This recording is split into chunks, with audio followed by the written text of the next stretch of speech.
Hello and welcome to Point of View. I'm John Watson. This week I'm at Waikato University, where I've been meeting some of our future leaders in agribusiness, two in particular who have spent their summer researching and critiquing different New Zealand agribusinesses. The first, who's joining me now, is Stephanie Wilson, who's completing her Honours in Management Studies and majoring in agribusiness. Stephanie, thanks for joining us. Now, you've been looking at New Zealand farming systems in South America. Can you tell us about the three companies that you've been critiquing? Okay, so firstly the companies were New Zealand Farming Systems Uruguay, Manuka Farmed Chile and Lite Verde. Farming Systems Uruguay is obviously in Uruguay. They started off with a few model farms and bought a whole bunch of land and developed that, and then now the company is now the largest dairy farming operation in Uruguay. Manuka Farms is in Chile, and they're centered around the lakes area, which is it's lower and it's quite like a New Zealand sort of climate, so it's quite similar to how we farm in New Zealand, and it's just been adapted a little bit to the Chilean environment.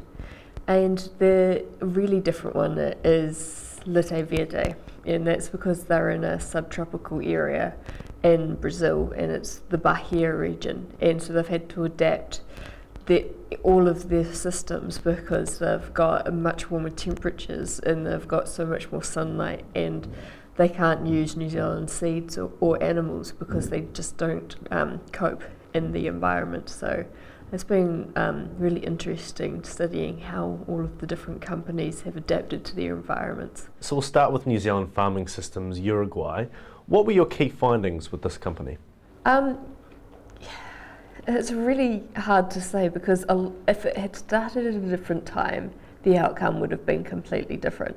And I say that because now Olam International owns all of New Zealand Farming Systems Uruguay, and they managed to buy all of the shares of the company and forced a takeover.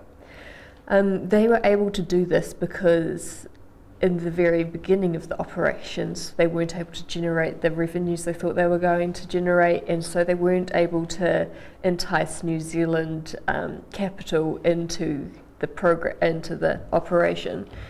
And then they were hit by a 1 in 30 year drought when their irrigation systems weren't fully operational, and so they weren't able to cope with that. Then the next year there was also flooding, which wiped out a whole bunch of their infrastructure, and they needed more money to redevelop the land. So was it due to natural disasters that it wasn't able to meet its goals, or did it have more to do with the way that it was farming? There's more to it, that there was also the global financial crisis, which impacted all of input prices. But the farming operation itself is quite successful. They are the biggest dairying operation in South America, and they supply Comprole, which is the local dairying processing company, I suppose. And it's actually quite a well-run operation now, but the capital structures meant that they lost the control of the operation, and if they had been able to hang on to it, it would have been a success story. What things did you find that they weren't doing as well as perhaps they could have been?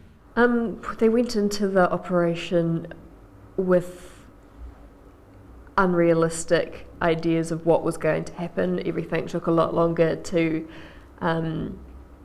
get done than they thought because they didn't have the expertise. Like the simple stuff in New Zealand, like I'm going to put a cow shed on my farm.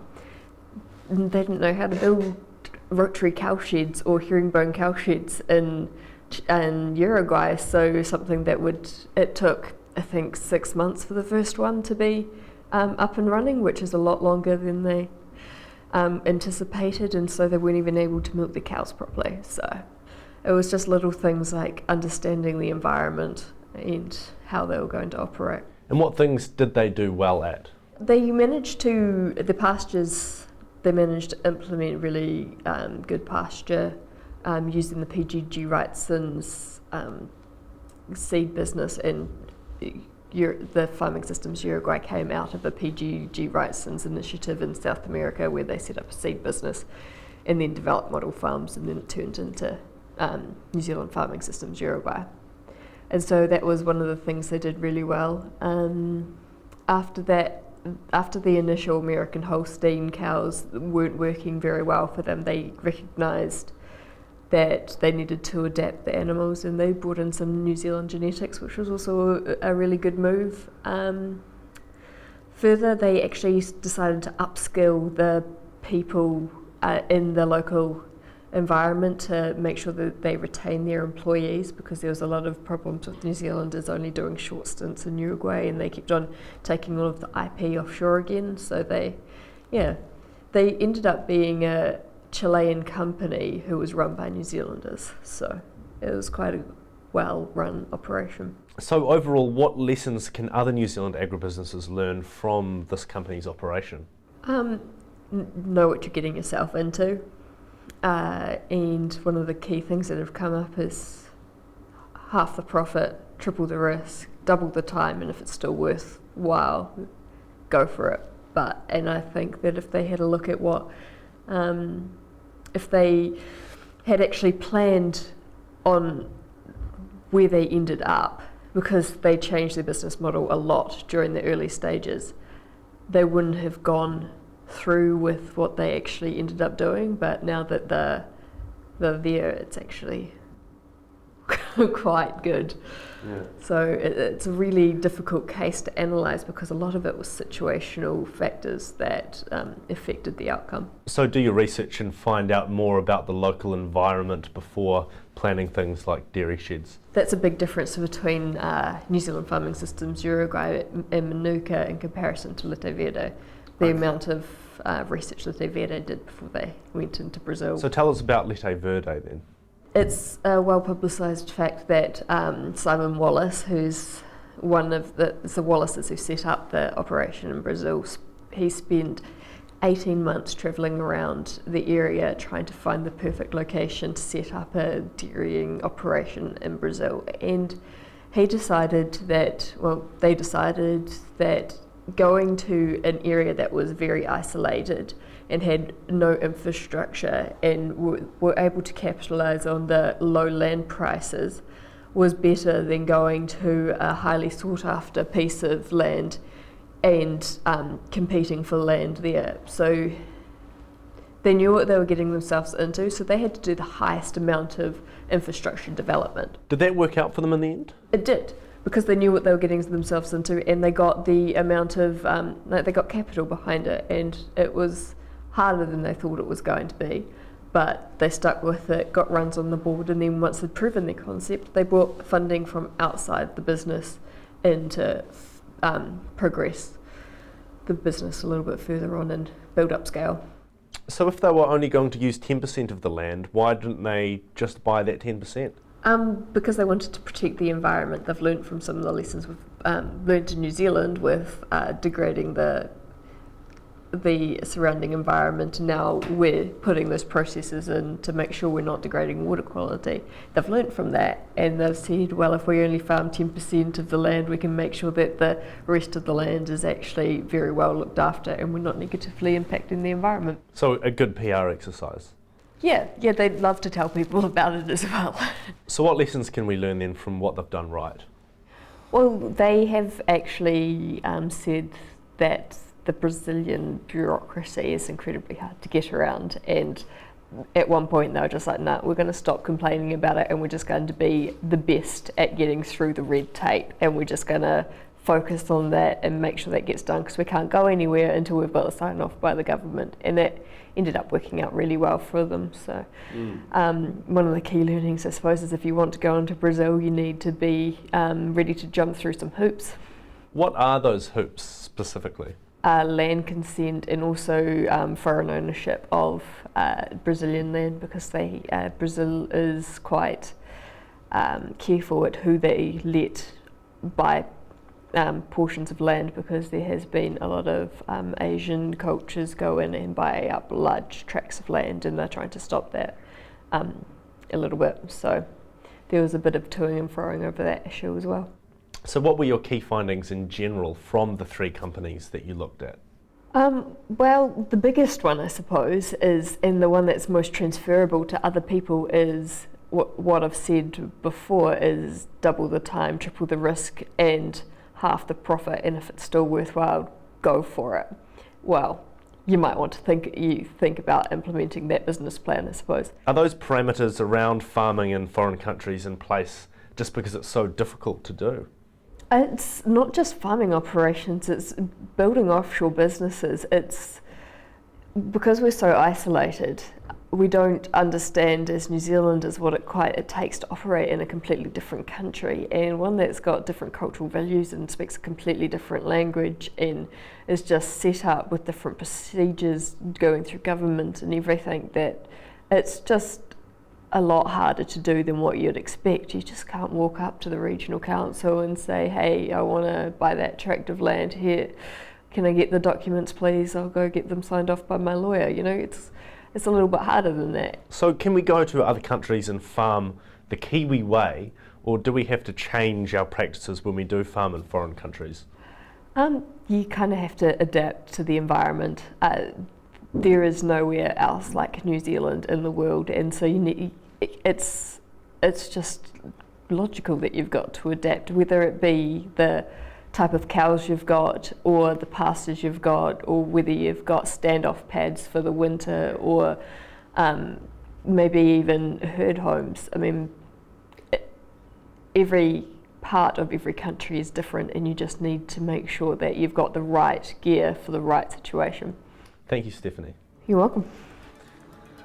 Well, coming up after the break, I'll be talking to Thomas MacDonald, who has looked into 3 New Zealand agribusiness cooperatives. They are Ravensdown, the Dairy Goat Cooperative, and of course our most iconic, Fonterra.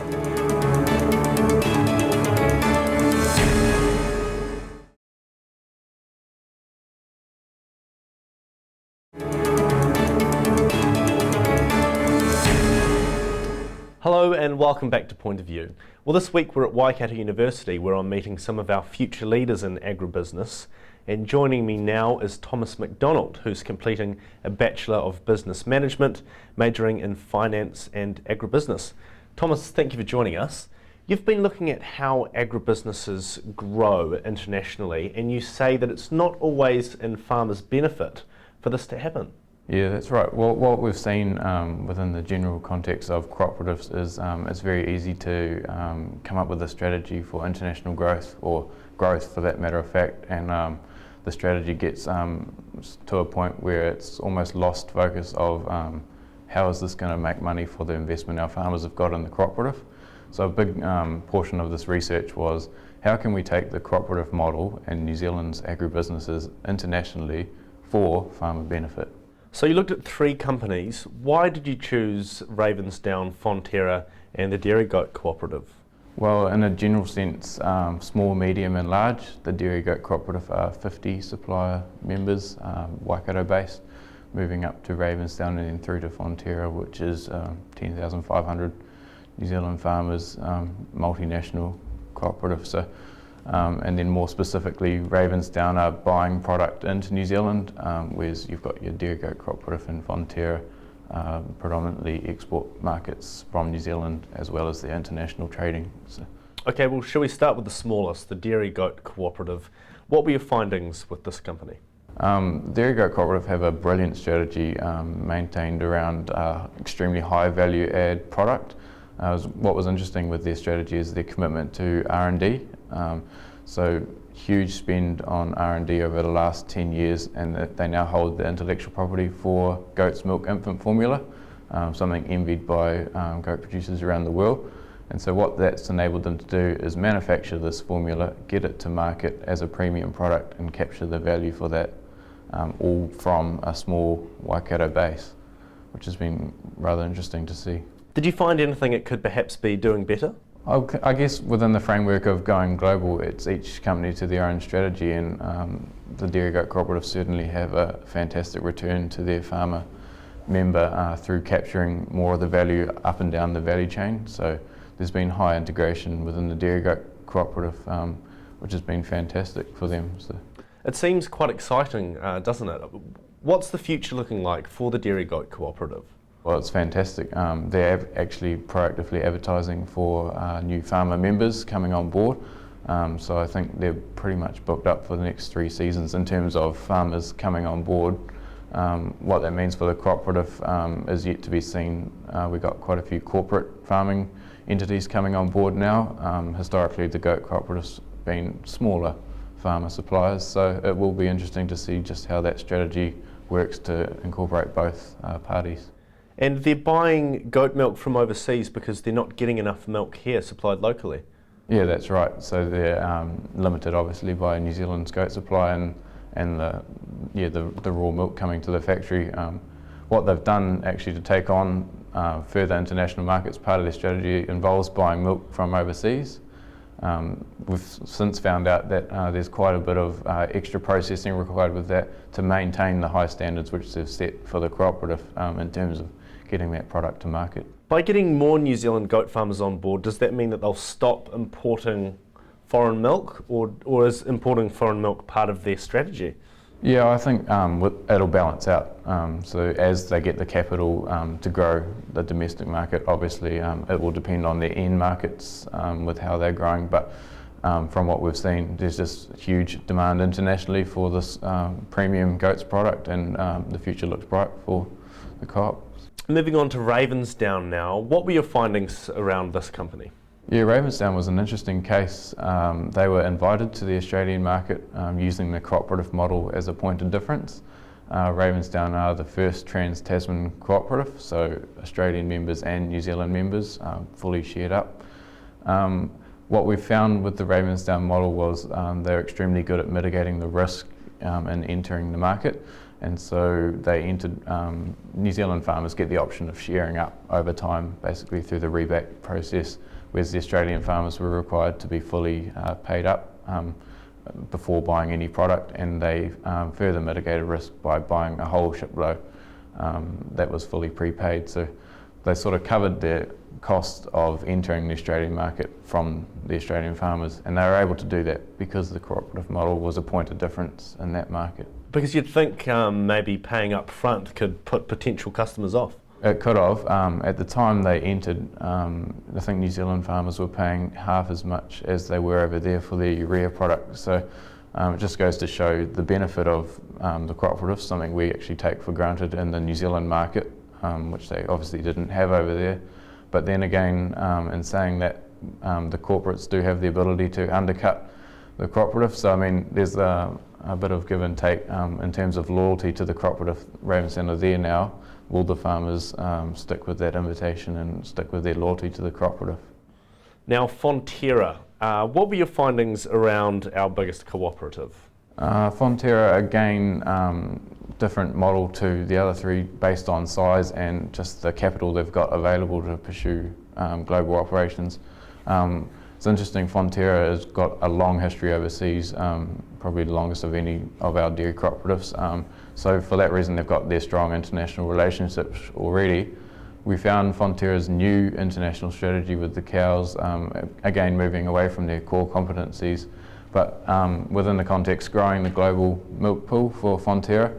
How that benefits their farmers in the short term remains to be seen. Obviously a high capital startup cost of stainless steel and cows in the Chinese market, but if you're looking with a 20-year time horizon, which obviously they are in the Chinese market, I mean the benefits are there, cementing Fonterra's position as a global player in the dairy market. And what were your findings around how well they're doing on moving from a focus from a commodity to more of a value-added product?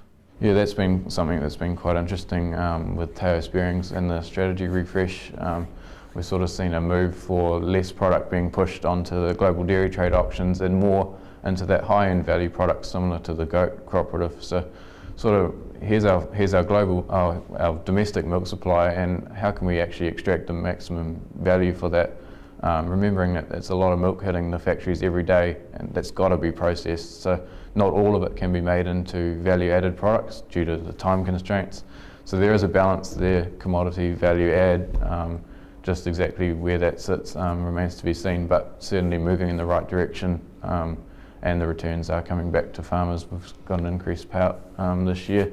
Value add's got to be contributing to that. So. And you say there's a question mark around governance on Fonterra? Yeah, well, what we did with this case study research was look at just who was on the boards of these cooperatives. Internationally, Fonterra is one of the biggest dairy operators, and you look at Arla Foods or Nestle, who's sitting on their boards. It's sort of ex-ministers of finance and people with sort of huge international experience. I mean, Fonterra is great. It's got their high level of farmer directorship, but just remains to be seen what the best strategy will be for the cooperative, considering they've now got significant investment in China and other international markets. Just who should we have on the governance of Fonterra just to maximise returns, really? So the critical success factors from all three companies, what were they?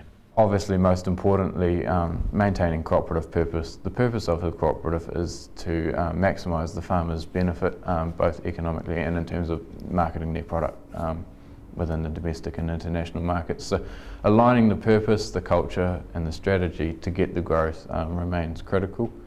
What was interesting was a lot of New Zealand companies, the cooperatives included, use brand New Zealand, the clean and green image, to their advantage.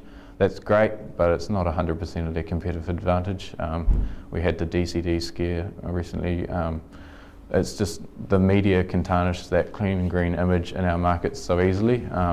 They tend to take a hard stance on agriculture in New Zealand. And so if your strategy is based predominantly around that clean and green image, it's very easy to have that pushed around. So what we've found is you need something underpinning your strategy. In Fonterra's case, it's the high processing capacity and their technical knowledge, the goat cooperative value add, and for Ravensdown it was the cooperative model itself. So having that point of difference and something other than just your clean and green brand. And just finally, you were saying that globalisation requires a workable scale. Yeah, that's exactly right. I mean, just how far you go into too small and you run the risk of having no market penetration.